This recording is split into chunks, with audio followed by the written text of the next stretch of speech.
Good afternoon, everyone.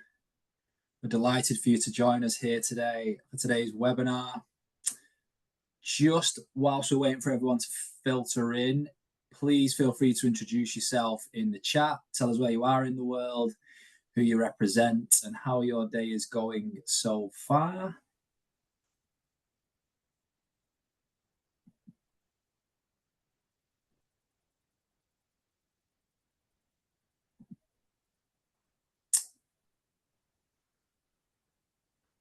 Again, if you're just joining us, good afternoon, everyone, and welcome to today's webinar. We're delighted that you can join us.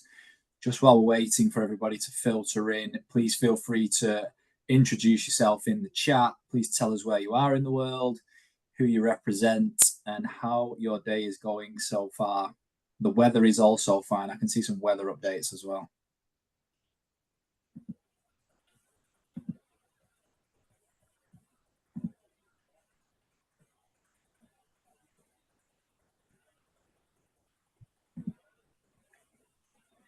Good afternoon, Richard.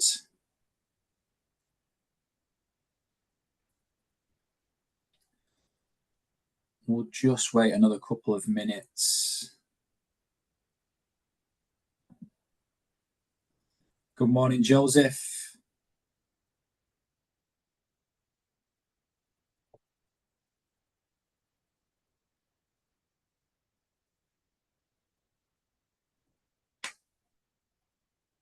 Hi, Paul. Hi, Becky.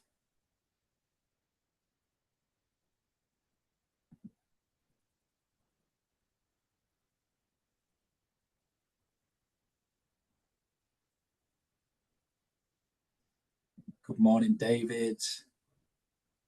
Again, if you just join us, please feel free to say hello in the chat. Hi, Sue from Ebo. Hope you're well, Sue. Good morning, Aisha. Good morning, Jim. Good morning. Sorry, good afternoon. Forgive me.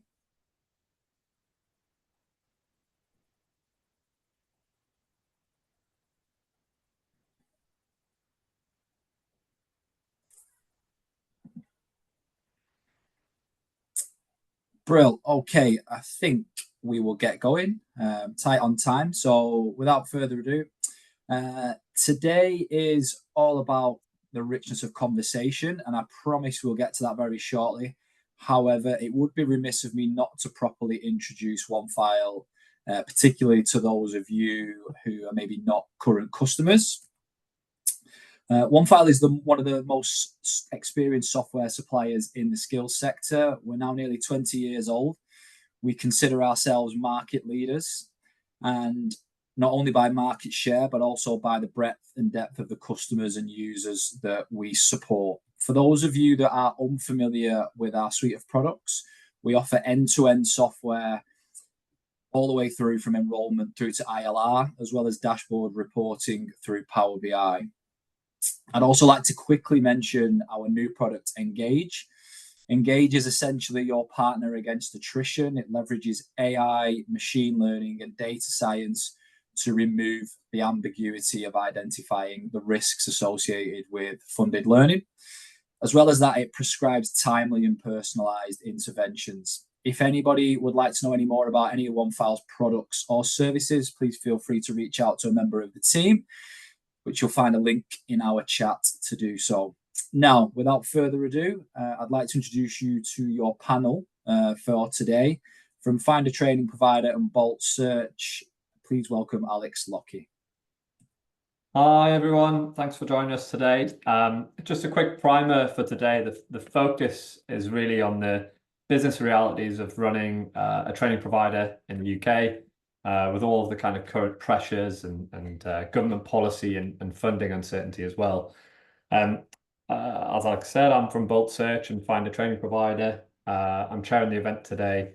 My background's largely in supporting the apprenticeship sector and training providers with executive search and board advisory. And our FATP website helps employers to connect with the right training providers.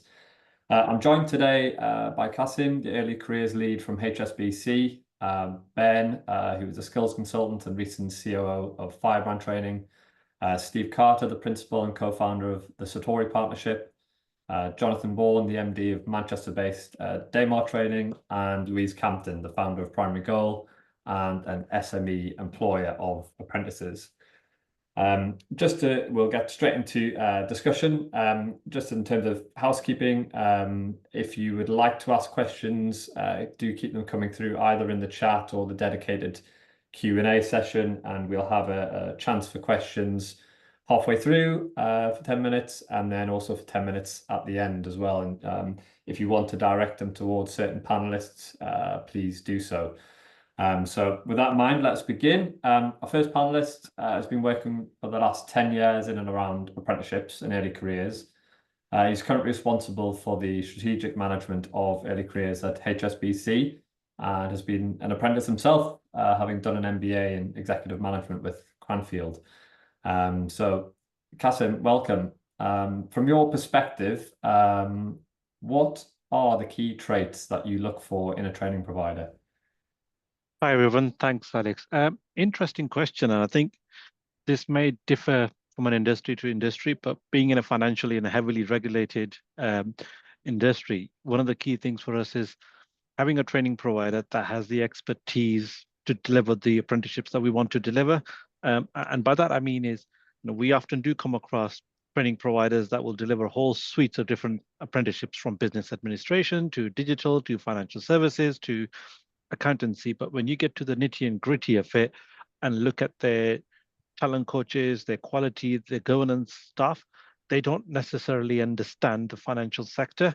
And to me, the biggest nightmare is for us to recruit new apprentices who are working in our branches, in our head offices, in our contact centers, and for them to have a talent coach who doesn't actually understand how the banking system works.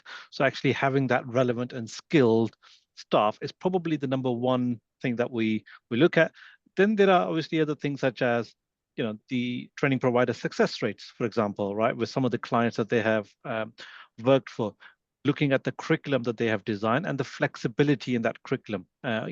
We work with a number of training providers, and one of the things that we always do is we look at the curriculum and we make changes to it based on what our skills gaps are, or the things that we think are absolutely pivotal to our internal apprentices or new to bank apprentices.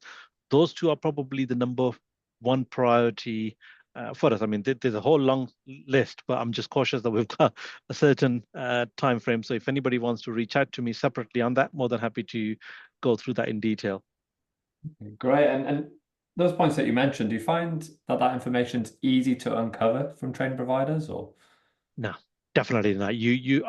We've very recently gone through an RFP whereby we reached out to something like 12 different training providers across UK, and we only onboarded 3 of them. And a lot of the time that what they put into paper isn't necessarily the case, whether it is looking at their costing models. So, a classic example I would give is, for a large employer like HSBC, there is absolutely no way we would 100% utilize our levy, right? It's just too huge for us to be able to do that. So when we put in a tender for level 3 financial services, as an example, if the standards allow you 9,000 as a payment, I'm not going to be getting into the nitty and gritty of whether somebody is charging us 7,000, whether somebody is charging us 8,000, or whether somebody is charging us the maximum amount. What I'm actually interested is, what is it that you're offering me for that 7,000, 8,000, or the 9,000? And at the end of the day, if I think that 9,000 package is going to be far more important to my organization or my apprentices, I'm quite happy with that. But as I said, in the recent RFP exercise that we did, there were a lot of training providers who are putting information around their talent coaches, around their staff, around their quality and governance, that when we did our nitty and gritty into it, or you look at the final prints, it isn't always the case. And do you think that needs to be the case more in the front end marketing that you see from providers to kind of help you, select the 12 that you take forward, for example? Potentially. I mean, look, I think every training provider probably has, any large training provider probably has a bid management team, right?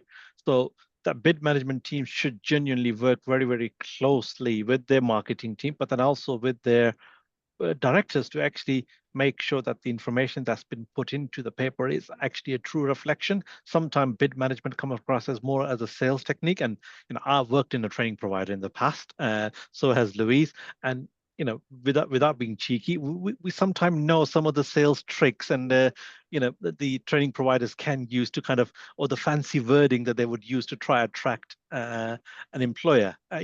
Putting something like a gold star package means absolutely nothing to me. Tell me what that gold star package is, or what makes it a gold star package, or we can outperform any other training provider. Well, how are you going to outperform any other provider? Many of the training providers will mention the same thing in the RFP. So it's not, like if you have a CV as an example, right? When you're looking at it, if you have hundreds of CV, everybody's putting those keywords in there. But if you haven't put in those examples of where you've done it, it's just words without any evidence or meaning to me. That's a great analogy. Thank you. And you mentioned curriculum as a third point there, and that you then have to layer over, some contextualization, for example. Do you find the ability for providers to be responsive, is that something that you look for? Yes and no. So we definitely look for it, right? Whether it's something that the training providers are open to it or flexible. In some cases, yes, and in some cases, not so. And I think it probably comes down to the volumes as well. So in some of the courses where we have a larger cohort, and Alex, I'm going to use you as an example. When you were in your previous role at Babington, right?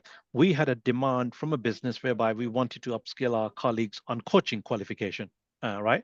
So we then worked with Alex and when he was in Babington, and we made changes, and we were able to make those changes because we had the large volumes to do that, because it's then financially incentive and feasible for the training provider to do so as well.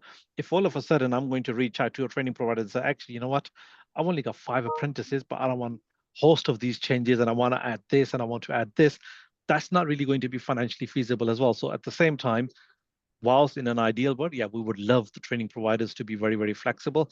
I do understand that in some cases where the volumes are relatively low, it isn't always possible. Yeah, makes sense. Thank you. And with those kind of constraints in mind, I'd like to move on to ask another of our panelists a question. Ben was recently the managing director and COO at Firebrand Training, and led the growth of apprenticeships there and to a recent strategic exit as well. He's also worked employer side with Coca-Cola and Costa and Whitbread and other large employers around their apprenticeships implementation. So Ben, and welcome. In your experience of scaling and exiting an apprenticeship training business, what were the most critical kind of challenges for running a provider right now? Well, there's a lot of challenges to running a training provider. So because you really importantly touched on kind of flexibility there, and one of kind of the key things is for providers to listen to their clients. I think what you described, Kazim, was a partnership. Having a partnership with your training provider where not just the training provider understands what you're trying to achieve, and if you've got the volumes to be flexible with it, but also the employer. It's important the employer understands what isn't possible. And as a provider providing to smaller cohorts, smaller numbers, the flexibility isn't always there, and the ability to flex and change the curriculum isn't always there. So having those partnerships and having really, really good relationships with your employers, it's second to none, and that will stand you in good stead as well for any changes that come along down the line, knowing what your employers want and what's important to them at any given time. So number one, if you're not already, absolutely build those relationships with your employers and have those conversations and try and make them as sticky as possible. But partnership is absolutely the right word. In terms of challenges and running a training provider right now, with what's on the horizon, I'd say the number one thing at the moment is to look after your program health. Look after your data, look after your KPIs. With no doubt touch on kind of some of the potential changes that are coming, but at the moment that's all they are. They're potential changes. But right now, the most difficult thing is probably your program health, making sure your achievement rates are strong, making sure your data is strong, your KPIs, right through to things like out of funders. Making sure your program, effectively housekeeping. Looking after, because if the changes do come, and I'll give you an example. If they're talking about shorter apprenticeships, the ability to flex to shorter apprenticeships, well, that's no good to you now if 25% of your learners are out of funding and already past their program planned end dates. So you're not going to be able to shorten your apprenticeships because they're already too long. unless, then you start to look at program design. It looks like, whatever might come, you're going to need strength around kind of program design and curriculum design. So without knowing what's coming, then look at maybe some CPD for your staff. Use this time right now to kind of develop your staff, put them through CPD, compliant CPD, curriculum program design CPD, so that they can flex to those changes as and when they come. But ultimately, program health, partnerships, relationships with your employers. I think, whilst there is a period of kind of uncertainty, the other thing you could do, and which is always one of the key stresses within any training provider, is the kind of your own internal relationship with sales and operations. You've got sales or bid writers, Kazim, on one side saying this is what we're going to do, and your operations on the other side saying, well, this is what we can do or what we should do. And some businesses are a little bit out of balance with that. Some are too sales focused, and that puts operations in a corner. Some are too operational focused, and you can't get the sales through the door. Have a good look at kind of that balance between sales and operations right now, and get it right and have those conversations. But ultimately, it's, I could list the challenges. There's a different challenge every day with running a training provider. But those big ticket items now, use this kind of quiet time, kind of treading water time before there are any changes, to kind of really look after your own back garden. Excellent, thanks, Ben. Perfect. Some really good points there. And coming on to Jonathan, it'd be good to get your perspective. And just as an intro, Jonathan's the current MD of Daymar Training since 2007, and he's also the director of the Greater Manchester Learning Provider Network, where I understand you've been there this morning as well. So it'd be good to get some insight from that perspective, and also day to day from yourself as well. Thanks, Alex. So I think kind of challenges and how to approach them, agree completely with what Kasim and Ben have both said. We talk a lot about partnership at Daymar, and it sounds almost a cliche, but there is no successful apprenticeship program, in my view, without a successful partnership, whether that be in a way quite a simple one as an SME, where it's simply coach, apprentice, supervisor, and that almost is the extent of the relationship, or whether it's a program with several hundred apprentices, and that common understanding that you've got a joint project, I think is really important. I think too, just thinking about where we are now, and kind of putting it in context, I've been in the sector for 18 years now. There have always been significant external and internal challenges in our sector, and I think we mustn't get too scared about where we are now, because when I joined the sector, apprenticeship funding was 16 to 18, it's a little bit for 19 to 24, nothing at all at 24 plus. We've moved on hugely over those years, and Daymar was founded in 1980. We've ridden the curves fairly well, and the business has grown significantly since I became involved in 2006. I think if you are still here now as a provider and you are profitable, you are doing well, frankly. It means that you've survived COVID, you have survived the significant inflation we've seen in provider cost base over the last 2-3 years in particular. It means that you've survived Ofsted and various inspections. So I think focus now in terms of the what's coming down the track. Be thinking ahead. We're going to have to be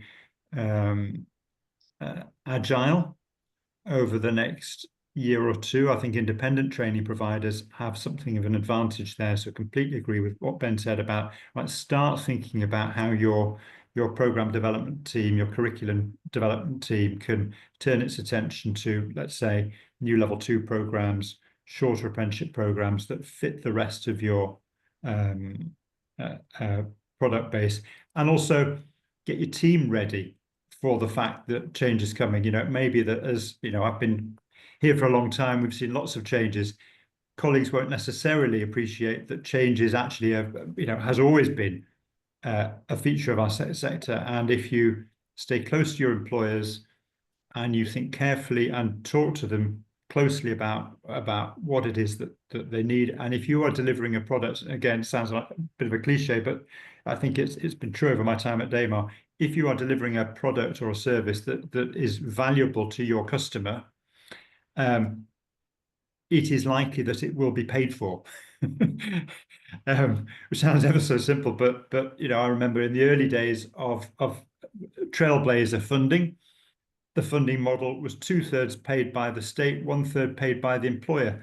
Actually, we were doing really well on some of those early Trailblazers because it was a product where employers were heavily invested, and we built it very much in partnership with our employers. So, we will find ways through this, but if you're delivering, make sure that you're delivering products that genuinely deliver value, and don't, and this is a mistake that we've made once or twice over the years at Daymar, don't jump on a product or service just because it's funded, or leap on an opportunity that sits outside your core areas of expertise. Picking up on what Cassie said there, utterly agree that you've got to think about those areas where your business has real differentiators compared to your competitors. And if you stick to those areas where your coaches and your tutors have real expertise, where your business development team really understand a sector, where in an ideal world there is modest competition, or at least where there is competition, you can clearly differentiate your product from your competitors, then it's very likely that you'll succeed. Yeah, I think, in summary, change is coming. Change has always been coming. It was utterly predictable on a change of government that there was going to be some change. Don't be scared, but position yourself, as Ben said. Now we've got a short-ish period. It's unlikely that any significant changes are going to come in before the start of the next academic year. But position yourself now so that you are, ready in advance of that change coming through, and remembering that it will take some time to develop those programs too. So, it's likely that you're going to have to be starting work probably early in the new year, I think. Excellent, thanks, Jonathan. And that provides a really good segue onto when you talk about commercial viability of programs and them having an ROI, into, I guess, the problems that training providers solve are orientated around shortage of skills and talent.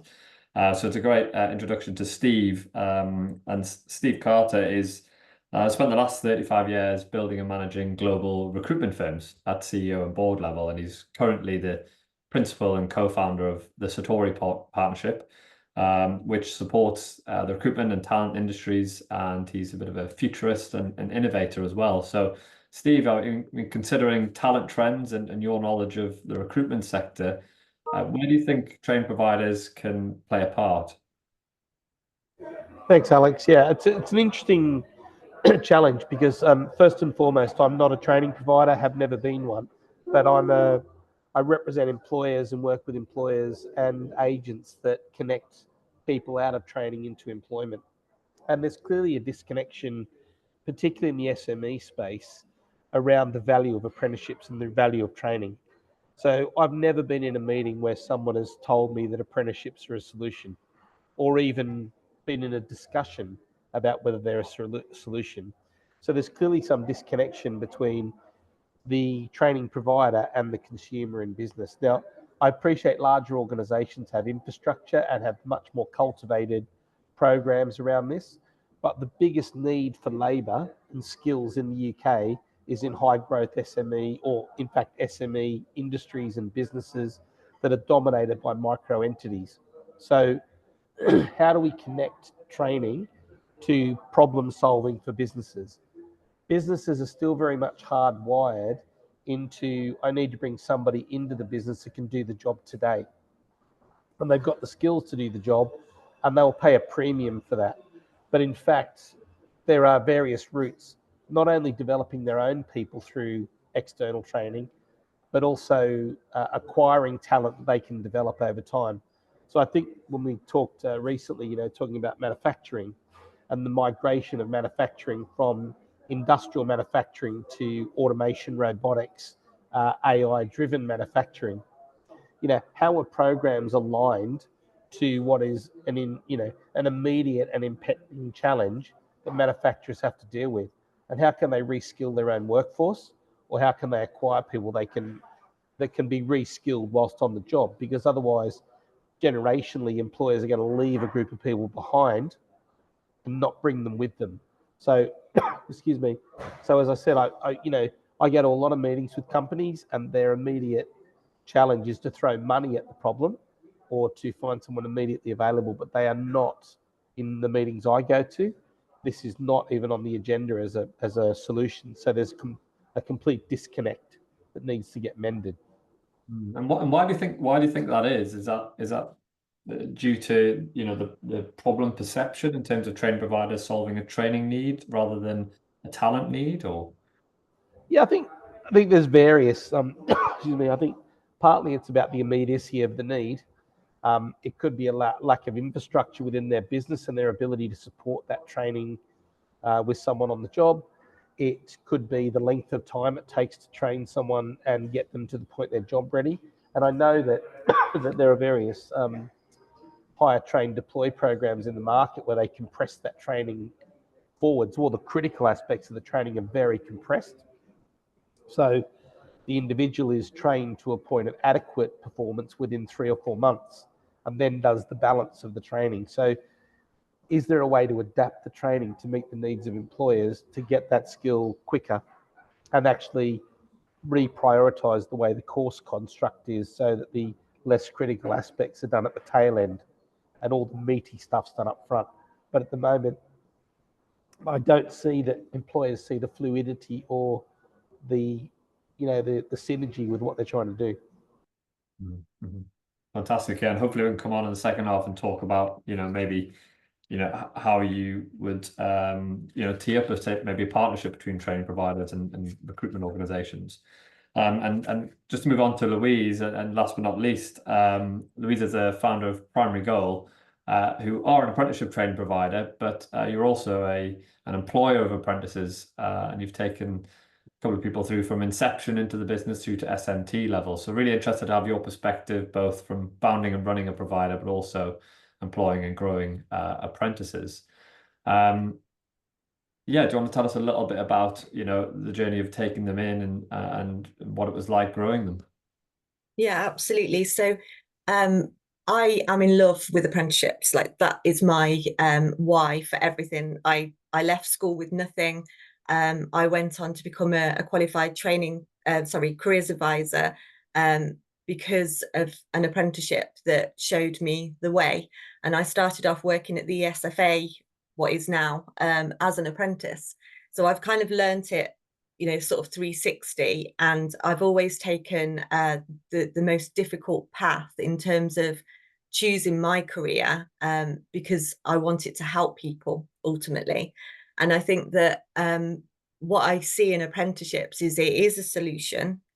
And from my experiences of setting up a training provider, all of my time gets consumed on the operational challenges that you've mentioned, Ben, around, and also Jonathan, in terms of your operational figures, the QAR, the juggling of all of that.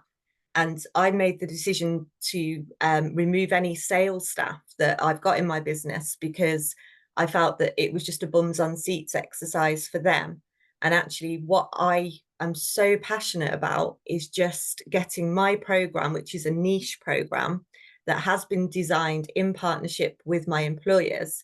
And I think, just going back to what you said there, Alex, about a partnership collaboration between training providers, where I can go out and do my talking to everybody, which is what I love to do, and tell everybody about everyone else's program, which is niche and amazing and a solution for them.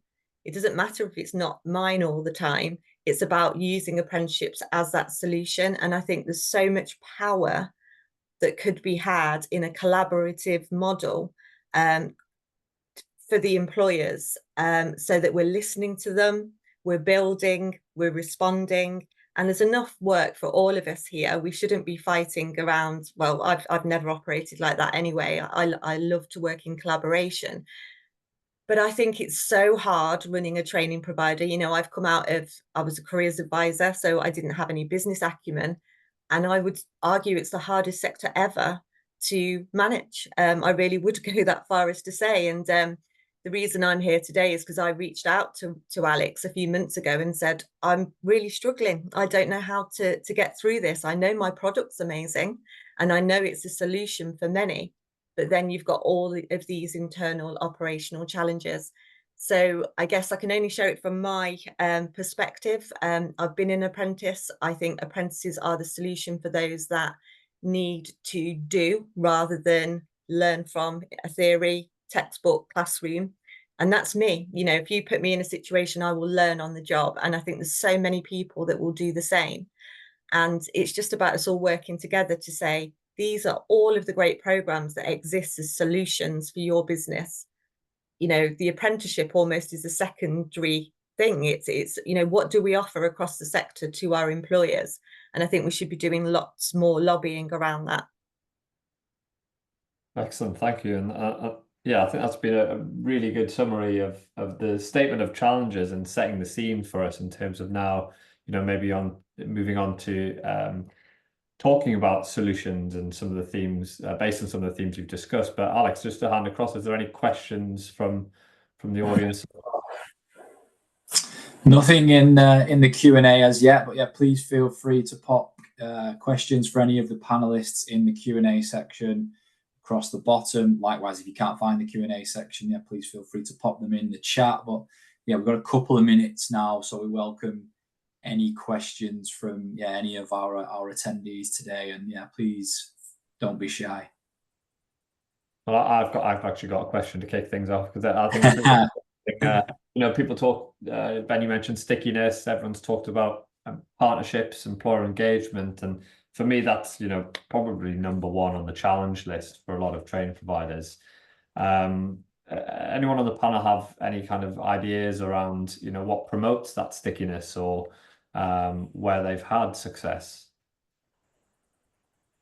Well, I'll jump in with one, Alex. I'm sure others will have plenty as well. Talking to and more importantly, listening to your employers is kind of at the heart of everything. I'll give you just one example, which is a new apprenticeship that we launched a couple of years ago. Data protection information governance practitioner. As others, I'm sure on the call and listening will know, when you launch a new apprenticeship product, usually you get very excited about the numbers that you're going to have, and actual starts tend to fall short. Here in the development process, we deliberately brought together a group of employers, some of whom were Trailblazer Group members, some of whom weren't, and worked with them all the way through the development process to launch. So in terms of curriculum, I'm picking up on Steve's point about, you know, sequencing of the curriculum and making sure you hit kind of hotspots early on in the program. They were intimately involved in that all the way through, and it launched. It's done better than we'd expected. It's continued at a decent level, and those relationships with employers that we had at the beginning, you know, have paid off, you know, massively in terms of quality, outcome, and that partnership. Because of course you don't get everything right on a new program ever, but it also makes employers much more understanding of the fact that, you know, it's an early program and you need to make one or two tweaks in the first year or two of delivery. So there's one for you. Just I mean, on the back of that, Alex. So obviously listening to your employer, and as Steve touched on, understanding the sector that they operate in as well. Ultimately, though, sad to say, training providers don't have a great reputation with employers. You know, they really, really don't. And what I've always found, and you know, my teams have found, it's all about credibility. You know, how you offer that credibility to your clients, whether it's the knowledge of the sector, knowledge of the programs. But it's also really important to say no. As Louise touched on, apprenticeships aren't always the answer. You know, be prepared to walk away if the client isn't prepared to kind of, you know, understand what an apprenticeship is, then you can direct them to something else. Or but what really doesn't do the sector any good is forcing apprenticeships upon people that aren't ready for apprenticeships. And Steve touched on, there are more and more models now, the hire, train, deploy models. There's some huge organisations out there, doing incredibly well. But apprenticeships aren't right for all sectors. When you're looking at companies with less than 10 staff, they're looking at micro-credentialing. They're looking at hire, train, deploy. They're looking at people that can be so shorter training programs or other offers. But having that credibility and having that credibility with clients will ultimately make them sticky. But and that will do the whole sector a lot of good if you're prepared to say no and walk away as well. I think you've nailed it, Ben. Sorry, it's Kasim here. It is really important that the training providers, learn to understand the employer, but also, walk away, because not every time the employer will get it right. And let's be honest, sometimes employers do have their own personal interests as well, and the employees will have their personal interests. We often get situations within our organization and also wider organization where number of apprentices or employees who want to enroll onto an apprenticeship are probably more interested in the professional qualification embedded within the apprenticeship rather than completing the whole apprenticeship. And if as a training provider you haven't done your background checks properly, you haven't listened to the employer, you haven't understood the reasons, why is it that you want to enroll 100 people onto a coaching, or why is it that you want to enroll 100 people onto a master's, for example, right? If you don't get that right, you will have an initial spike of people enrolling. So it'll look good on your balance sheet eventually for start. But then 6 months down the line, 8 months down the line, those people will start to disengage because they've got their professional qualification. So not only your stats are then impacted, it's actually in a long term damaging to your reputation as well. Thanks, Kasim. We have had a couple of questions in the Q&A, Alex, but I'm just conscious of time. I guess take your steer whether we move on or answer a couple of those. Yeah, why don't we round them up at the end? Because I've got a few other points we'd like to hit here based on pre-discussion we had, and just go around the room a bit, but keep it a little bit more fluid. So if anyone wants to jump in and respond, based on what someone said, feel free to do so. Something we touched on in the pre-session with Kasim was around the quality of hire, and maybe where providers could have a bit more focus in that area. And that also links to, I guess, ROI of hiring or apprenticeships in general. Do you want to speak to that a little bit?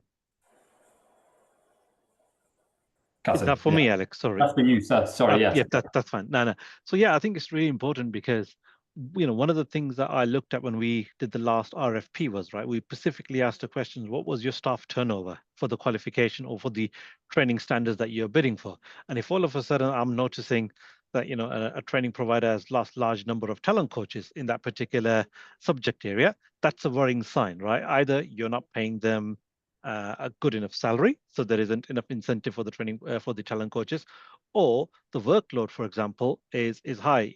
We've seen examples where a talent coach has a caseload of 80, 90, 100 apprentices.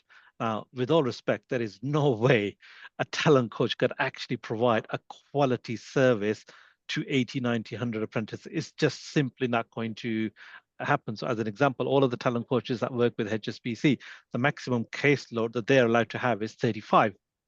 We simply stipulated that with all of the training providers.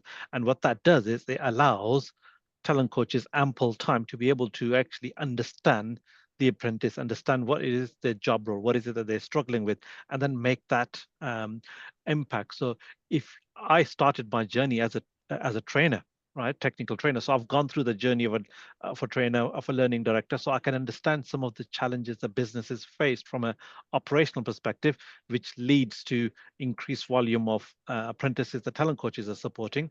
But if you don't look after the smaller things, it's going to impact you in a bigger way. So if your staff aren't happy, they're not going to provide the best service to your employers, and in turn, that employer probably won't use you again.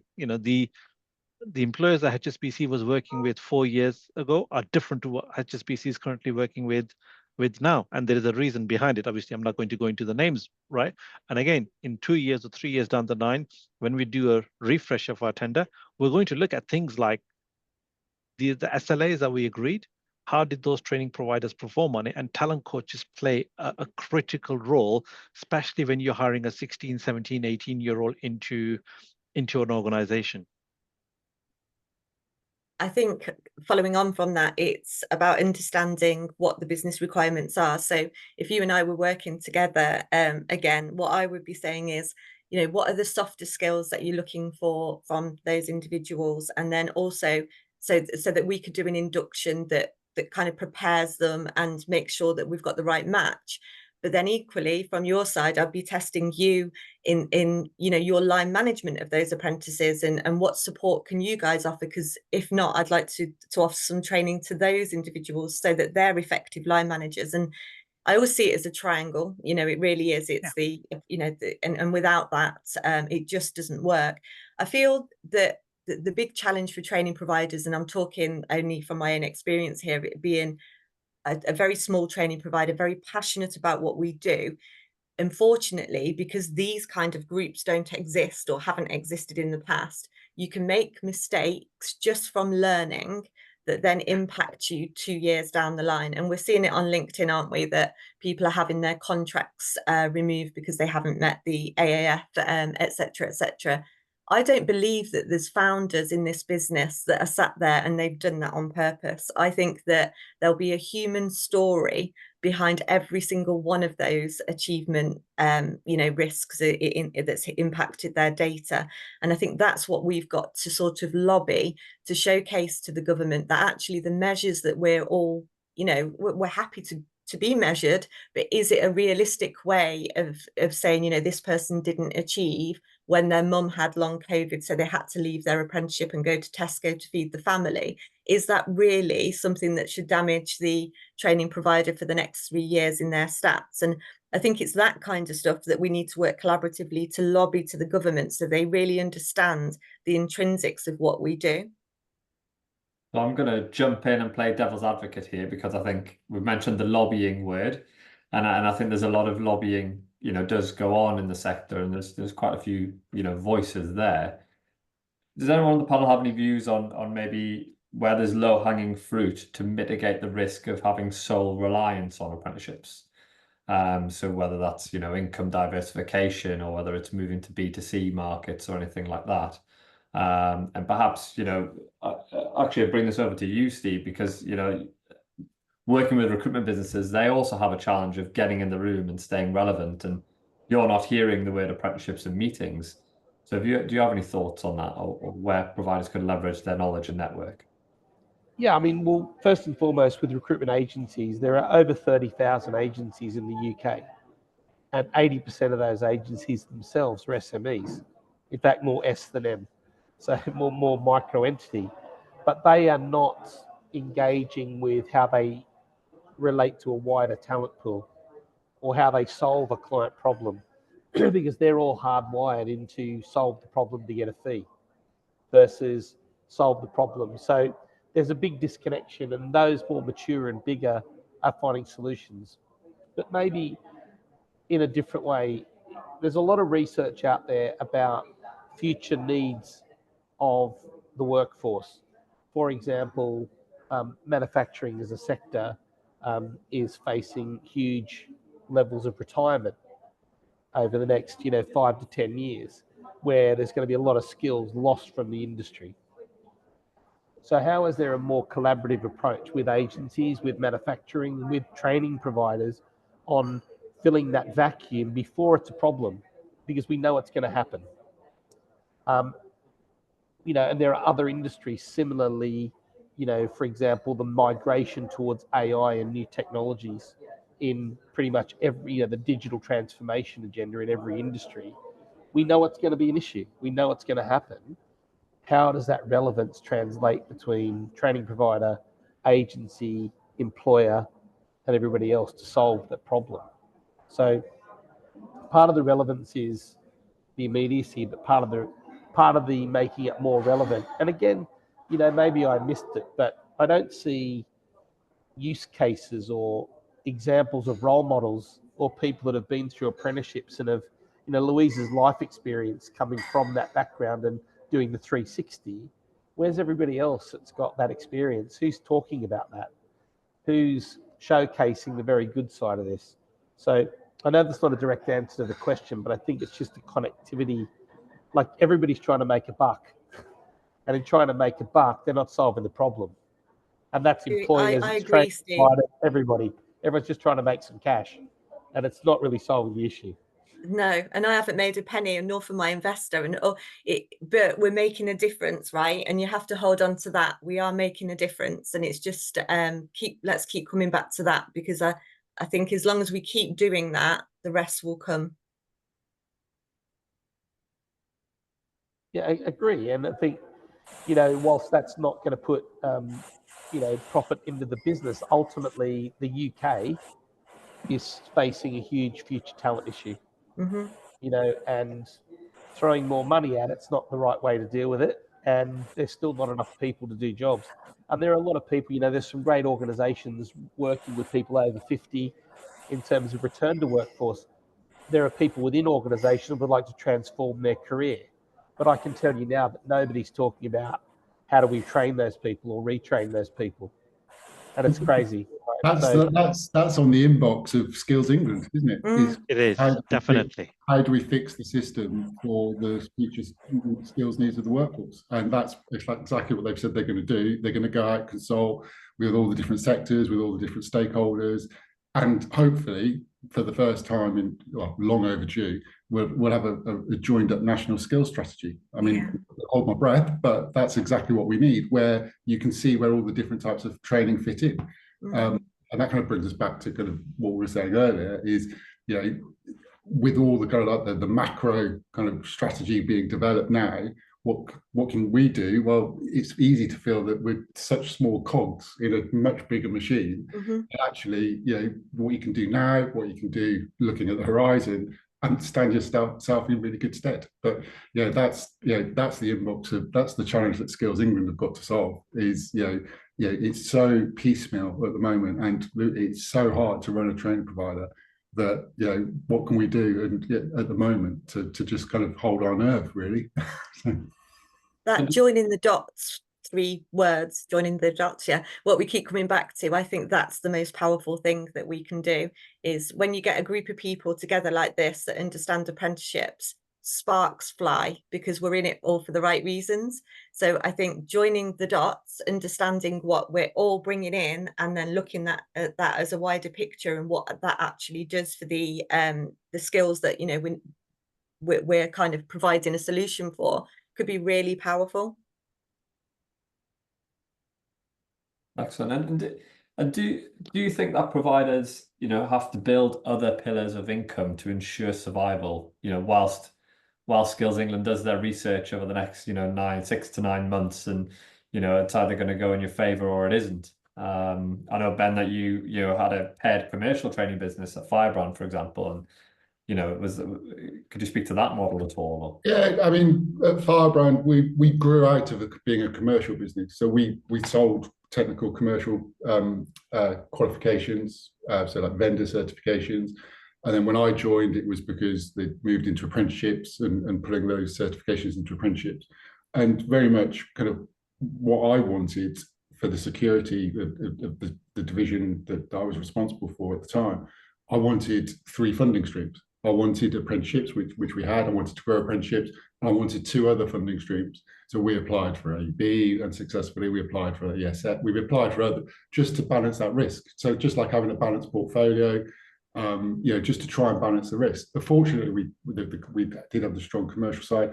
We ended up picking up skills bootcamp contracts, which really kind of gave us a very different offer. But I think is now the right time. I think it comes back to, you know, what your sector expertise is, what you have, you know, and what your relationships with your employers are. You know, there's a lot of content within your programs that could be commercially viable. I see that one of the questions is about kind of developing the whole self. You know, there is a requirement from Ofsted to develop the whole self. So it's not just about the apprenticeship. It's about the communication, the collaboration, cooperate, all the life skills that come with working in this day and age. Some of that might be valuable as standalone. That, you know, you don't necessarily have to kind of you know, go too far to develop it and put it to market. But, you know, ultimately, think, start to think now about what you have, what you could easily have based on where you operate, your sectors that you work in, the qualifications that you deliver, and whether or not it's something that you could spin out. But my advice would, if you, yes, ideally diversify, but B, don't go too far beyond what you're good at. At Firebrand, we were digital. A number of times people ask, are you going to go into project management? Are you going to go into leadership mode? No, we're a digital training provider. That is what we're good at. We're going to stay in that. Even though clients are saying, well, can we talk to you about management project? No, there's different people that are better than others. We'll just be good at what we're good at. So. Excellent. I can hear. So it's about keeping your ideal customer profile in mind, focusing on them, and then there's been a few tidbits kind of dropped around the room, like Jonathan, you effectively pre-selling programs and then getting employers engaged in that, so then it guarantees some level of success when you do launch. And Louise, I don't know if it'll come out in the questions, but I don't know how you're doing it without a sales team. I'm sure there'll be other people in the room interested to hear about tactics there as well. That really would help people to, get in the room, get on the radar, for people like yourself, Kasim, like, what gets them on the radar, on your kind of radar as well. But we're coming up to like Q&A time, and Alex tells me there's quite a few questions. So, should we go? There is. It seems the second half of the conversation has sparked, the, I guess, attendees into life from a questions point of view. So, I'll start off with one from Miranda, but I'll also link it into a question from Sean, because I think they're linked, really. Miranda is asking that, when you're working with multiple employers as a training provider, how can you accommodate everyone's individual needs? And I'll just hang fire there while I add Sean's question to it, because they are linked. And Sean says, with Ofsted expecting that providers do more than the basics, developing the whole person, not teaching technical proficiency in isolation, but rather developing the professional capabilities to make a well-rounded, and I like this bit, weapons-grade employee, then why isn't the funding reflective of this? It's very much the case of expecting more for less, and equally, why isn't apprenticeship standards split by technical competencies, the KSPs, and occupational performance, so that the soft skills, professional skills? So quite a bit there, but I think both questions are linked. I think that's probably for Louise, Ben, and Jonathan. I'll very quickly jump in, and before Jonathan and Louise can come in as well. I think, yes, Ofsted want that whole South. Ofsted want the big picture, as I said on earlier, the communication, collaboration, the whole, the life skills, etc. And there's not been a pay rise in apprenticeships for 9 years or so. So that's a question between Ofsted and the funding masters as to why the funding isn't included. What I will say, it's expensive to be an Ofsted outstanding. And with providers being squeezed all the time, all the costs going up, no additional kind of pay rise on the apprenticeship funding, and Ofsted asking for more and more, it's becoming more tougher and tougher to kind of, if you want to squeeze out a profit, being outstanding is very, very expensive. And that rebalance, hopefully again on the Skills England agenda between Ofsted, what they think is outstanding, and the funding available. That's before you even go and add in additional content to your employers, or and that's why Kasim, hopefully employers like yourself understand the pressures providers are under. Yes, if you've got the volumes of hundreds and hundreds of apprenticeships on a single standard, you can contextualize. But there's realistically, you can't do that for cohorts of less than 50, really, without eating into your cost base. The second answer to Sean's question, I can't quite remember because it's gone off my screen now. But I think it was around the KSBs and the technical competencies. That's a question for IFATE. There is a wider question whether the IFATE Skills England moving forward about whether or not apprenticeship standards stay up to date enough. I know when we were working in tech, they're out of date within 3 years because technology moves on ever so quickly. So, but Jonathan, I'm going to shut up there and let you guys come in. Thanks. Thanks, Ben. So a couple of thoughts kind of on the first part of that question, because I agree the second part is really an IFATE thing. With IFATE and ESFA and indeed Ofsted would ideally like every single program to be utterly bespoke and personalized. And of course, actually in practice, that's impossible. So the challenge laid down to providers and in conversations with employers is, okay, recognizing that, how do you tailor the program appropriately and contextualize the program appropriately so that it is economically viable to deliver? You can manage progress across cohorts, so you don't have, learners who've got, slightly different end dates, for example, squished together on the same program, and meet the needs of employers. And we achieve that as well as we can, I think, through a balanced approach at Daymar. We have closed cohorts for employers who want to introduce a higher degree of tailoring. Obviously, there are minimum volumes to that. We have open cohorts, which actually have some real advantages, because then you get apprentices at different employers and small employers bouncing ideas off each other.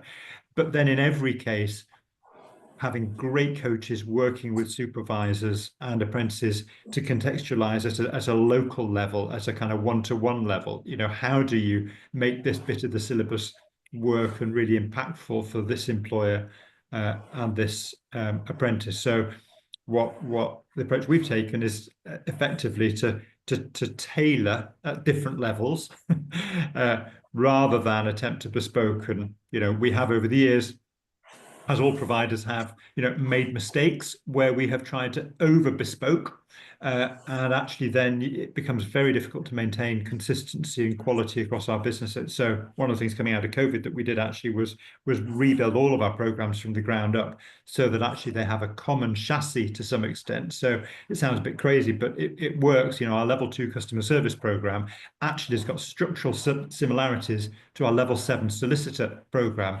Different levels, different content, very different coaches, but structurally those similarities really help us in terms of consistency and quality.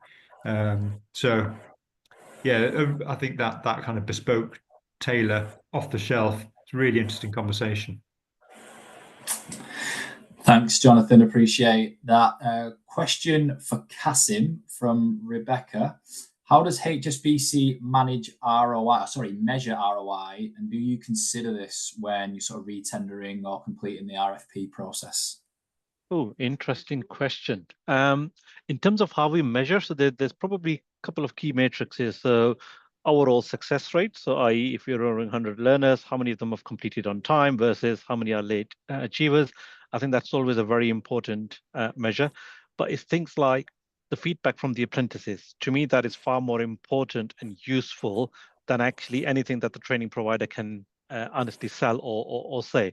So if the feedback from the apprentices is that the learning management platform was really useful, it catered for different social mobility and disability needs, the talent coaches were experts in the field that they were delivering, that is far more important. Feedback from the employers, things like in terms of, right, we've enrolled 10 people onto a project management apprenticeship, right? What is the return on investment in terms of the increased competency? A classic example I would do is we're doing a massive exercise on data apprenticeship as I speak. And one of the things that we're looking at is how are we going to get an ROI and how are we going to measure that? So if somebody's working in data analytics role where they're coding or programming, as a result of the apprenticeship, they're able to increase productivity by 35%, 40%, 50%. That is very, very powerful statement. So yeah, I think those are the key things for us. Is it safe to say then, Kasim, there that how you measure it is specific to that particular business area or role, etc., rather than having a kind of blanket approach to apprenticeship ROI? No, yeah, it's down to pretty much different apprenticeships have a different ROI on it. And I think there was a point on Ofsted earlier on as well. Yes, Ofsted ratings are very, very important, but I can honestly say that in our tender, we had training providers who were outstanding on our Ofsted report and they didn't get selected. There's obviously a whole range of different reasons for it, but Ofsted is just one measurement. As long as you're good or above, you'll be fine. What employers actually genuinely care about is what impact does this have on my apprentices? How is it that you're going to be able to support and cater for different apprentices, people from social mobility, people from learning difficulties background, and you'll be surprised how many training providers actually struggle. We just recently had a number of apprentices who were blind, right? And we've recruited them onto a digital apprenticeship, and the training provider went to a great extent to make changes to the curriculum to cater for those individuals. But not many training providers out there actually have learning management platforms which can cater for these different needs. Thanks, Kasim. Just conscious of time, I believe we've just ran out, Alex. If I've got my time. Unfortunately. We've not quite got round to everyone's questions, but what we will do is kind of follow up with those post-webinar. So yeah, thanks everybody that kind of posted in. There's only 2 left, and actually both attendees have left. So we'll follow up with email answers from the panelists to those questions. Excellent. And I just want to thank all the panelists for your contributions and for attendees for attending. I've just got one ask for attendees. We'll follow up with all the information and recording from the webinar, and we'll also send you a little survey with a couple of questions, just asking you if you found this useful. If you found it useful, we might do more of them. So if you could fill that out and take a couple of minutes to do that, that would be great. And yeah, thank you very much, everyone. Thank you, Alex, and thanks to all our panelists. Thank you. Thank you. Thanks, everyone.